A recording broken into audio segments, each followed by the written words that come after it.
ବର୍ତ୍ତମାନ 60% ଲୋକଙ୍କ ମୁହଁରୁ ଶୁଣିବେ କ'ଣ ହେଇଛି ନା କୋଲେଷ୍ଟ୍ରୋଲ ବଢ଼ିଯାଇଛି।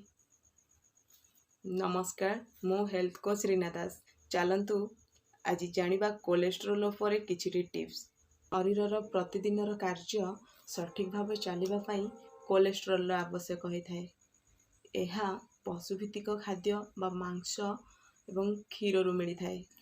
କିନ୍ତୁ ବ୍ୟାଡ୍ କୋଲେଷ୍ଟ୍ରୋଲ ଫଳରେ ହାର୍ଟ ଆଟାକ୍, ଡାଇବେଟିସ୍ ଏବଂ ବ୍ଲଡ଼ ପ୍ରେସର ହେବାର ବହୁ ସମ୍ଭାବନା ଥାଏ।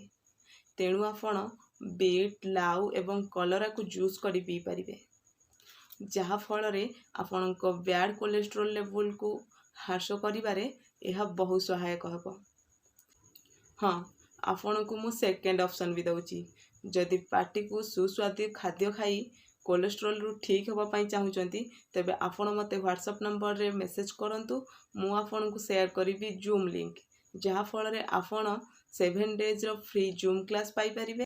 7 ଡେଜ୍ ପରେ ଆମେ ଆପଣଙ୍କୁ ପ୍ରୋଭାଇଡ଼ କରିବୁ ନ୍ୟୁଟ୍ରିସନ୍ ସହିତ 100%ର ଗାଇଡ଼ଲାଇନ୍, ଯାହାଫଳରେ ଆପଣ ଘରେ ରହି ସୁସ୍ଥ ରହିବା ସହିତ ଆପଣ ପାଇପାରିବେ ହେଲ୍ଦି ଲାଇଫଷ୍ଟାଇଲ୍।